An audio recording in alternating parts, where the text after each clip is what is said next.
Hey guys, JC here from Success Avenue. So today I want to talk to you about construction lending. So we've been working with Signature Homes as their financial partners for about 7 to 8 years.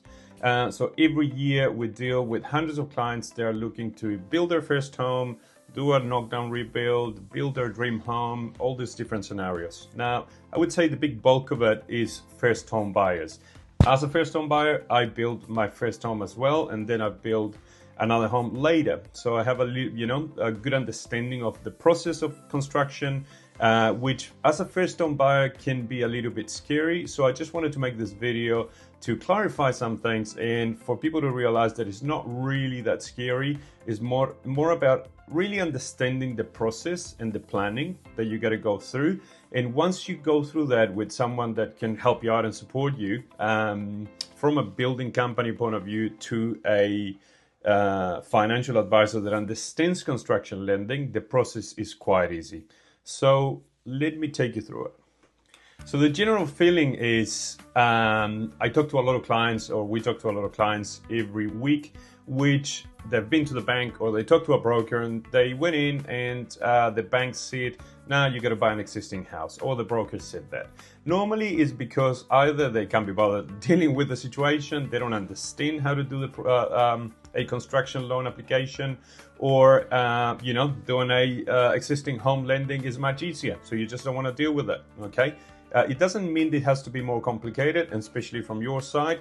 If you really understand the process and you have a good plan, like I said before, it shouldn't be that complicated, So from a types of lending point of view, there's two main types.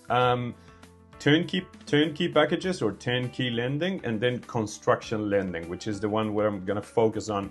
Turnkey package or turnkey lending, it's quite simple. You, for example, go and put 10% deposit or less. Some builders will allow you to do less, but let's base it on 10%. You're going to put 10% deposit now, and let's say they're going to go and get consents and titles, and the house is going to be built. And 10 to 12 months later, you're going to have your house. So the lending is approved in advance. We go and get it all approved in advance. We do evaluation, we do a whole lot of stuff, and then 12 months later or 10 months later, you get your house and the money gets advanced. Then the other type of lending is construction lending, okay? And this is where people get a little bit scared, or you got the wrong advice and it seems more complicated. In reality, when we do assessments, it's not more complicated than doing a turnkey package. It's just the process of how it works, where if you don't really understand it, you can get a little bit stuck.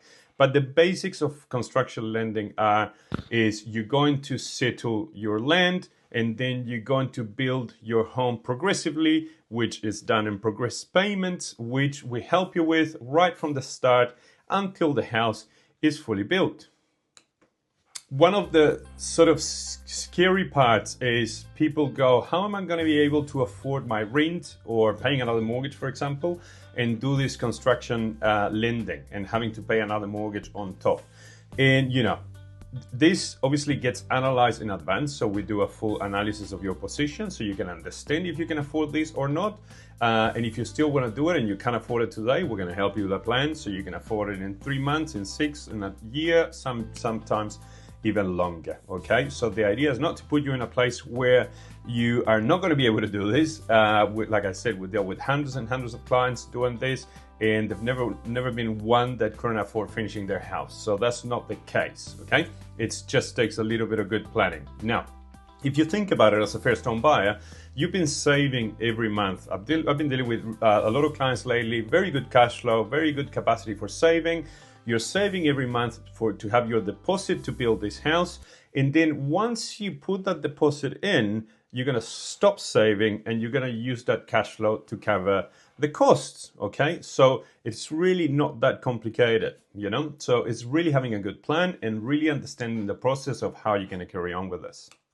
Now let's dig in a little bit further and understand some of the basics. So when you go and buy an existing house or you do a turnkey package, the bank's going to approve you for a certain amount and is going to be drawdown in one lot. Okay. When you do construction lending, the drawdowns happen on stages. Okay. So for example, we're going to start a new build. You got a house and land package with Signature Homes. you're going to have a price for the land, you're going to have a price for the build, okay? The first thing that happens is we have to settle the land, okay? And of your overall deposit, okay, which can be sometimes even 5%, depending on your incomes, combined incomes, the area of building, and a few different things. Ideally, from 10% we can do it, 20% even better, or more, obviously, even better. So the land, okay? The minimum required deposit for the land is 20%, okay? That's nothing to do with the overall deposit. This is just to settle the land, okay? How much deposit we're going to put towards the land, it really depends on how much your overall deposit is, okay? If you've got 50% deposit, for example, okay, we might put a lot more towards the land or all of it towards the land, so you pay a very little mortgage or no mortgage at the start and you only have a mortgage for the build. Now, that depends on how much deposit you have. If you only have 10%, for example, and that 10% deposit is equal as the 20% deposit required for the land, we're going to use 100% of your deposit towards the land, and then we're going to keep borrowing for the build and everything else. So the first part that we settle is the land, okay? We settle the land, you put the 20% deposit, let's say, towards the land, and you got some money left over towards your build. That same day that you settle, you're going to pay what is normally the build deposit, okay? Which you may have the cash for it, or we borrow the money, depending on the situation, okay? So some banks would allow you to advance that money at the start. Some banks will make it a little bit more complicated, and that's where understanding which banks to approach, depending on how much deposit you have, the discount that they offer, and all that stuff is quite important. So let's say we settle the land, you put the deposit, now we're gonna start the build. Once you put the build deposit, you pay for the build deposit, then the builder is going to ask the council for the council consent, okay?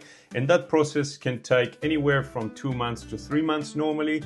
Once the building consents are received, there is the next stage payment, okay? That payment normally activates the build loan, okay, if it wasn't activated before, and then you will start paying on stages until you finish the house, okay? So there is the first payment or the first deposit you put towards the land, then we pay the build deposit, which they order the consents with. Then once those are received, then we start drawing down as the build goes through. So if you think about it, you start with a smaller loan, and then that loan increases as the build happens. The land loan normally would be either on a principal and interest or interest only, and that depends on your serviceability, okay? The more you can service, the more chances we have to have you on an interest only portion for your land, or maybe you want to start paying it straight away. So it really depends, and this is really case by case, okay? The build loan, on the other hand, is normally 99% of the time floating interest only until the house is completed, okay? So the payment for that is also much lower, and there's really good discounts out there depending on the banks that we approach for construction lending. So you can float on a lower rate, makes it easier for cash flow and for you to cover those payments, okay? Then when we get towards the end of the build, okay? And this is where I see when you're dealing with someone that is not very experienced on this, when I see a lot of problems, is how do we get that last payment advanced, okay? We're gonna request a few documents to try and get the money advanced when the practical completion is done and not at CCC, okay? At practical completion, the house is finished and you should be able to move in. Again, depending on the lender, how complicated they are, or if you don't really understand how to work this with the bank, okay, that payment can get a little bit sticky, okay? We've been doing this for years, so we understand how to do it. We will ask you for a few documents, get most of the money or all the money advanced in. Normally the banks will hold a little bit back, sometimes 5%, sometimes $1,500, depending on the bank that we're working with, and that will get paid to you when the CCC comes through. Now, what about deposits? So depending on the area you live in New Zealand, you may be able to buy with 5%, as little as 5% deposit, okay?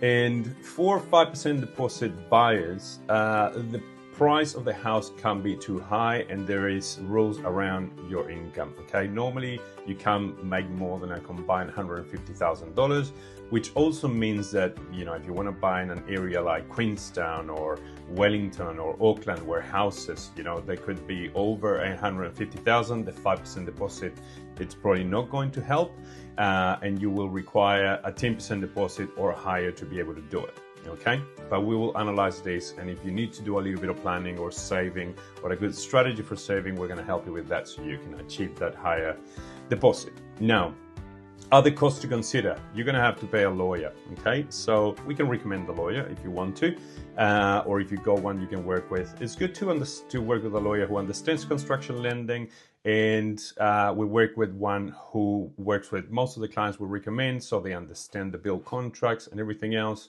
So it makes the process much easier. Okay, you can save a lot of time there as well. Now, the lawyer is going to charge you whatever the lawyer charges you, so you got to understand that in advance. And what they're going to do, they're going to check the build contract, they're going to help you put the security of the land and the build with the bank. Okay, now other costs, valuations. Okay, when you do a new purchase, and this is for turnkey or construction lending, you're going to have to do a valuation. Okay, the difference with a turnkey package, you could do just a valuation at the end. We always recommend doing one at the start and one at the end anyway, because we want to make sure that the values are going to stack up when we get you approved in advance. Okay, it's quite risky not to do a valuation at the start. For construction lending, definitely required. It's good to have the package, the house and land package, in advance so we can do the valuation for both. And then you're going to require a valuation at the end. Okay, in some cases, okay, depending on who is managing the build, there could be valuations in between. But again, we will go through that as we are analyzing your position and what you need to do. So as you can see, to have a successful build process, you just got to work with someone who understands the financial side really well, who can help you find the best banks that are going to give you the best discounts, so you can pay a lower interest rate while you're doing this. That's going to help you plan so you're ready when you need to start your build. And also very important, work with a builder who is going to give you very good guarantees and a fixed price contract. Okay, we don't want budget blowouts, so fixed price contracts are quite important and also makes the application process much easier. If you want to work with us and want to find out if you are there, if you're in a position to do it, or you want a bit of a plan to help you get there, you can go through the website, successavenue.co.nz, and get in touch with there, or you can email me at jc@successavenue.co.nz. Give me a call. All my details are on the website. And remember that when you work with us, you're also helping us support our foundation, Chiwi Hope Foundation, which we have in place to support kids' mental and physical development. So when you're working with us, you're also helping us support that. So have a great day. Hopefully this video was helpful for you. And if you've got any questions, send me an email, give me a call, book a financial discovery meeting, and we can help you get into your first home. Have a great day.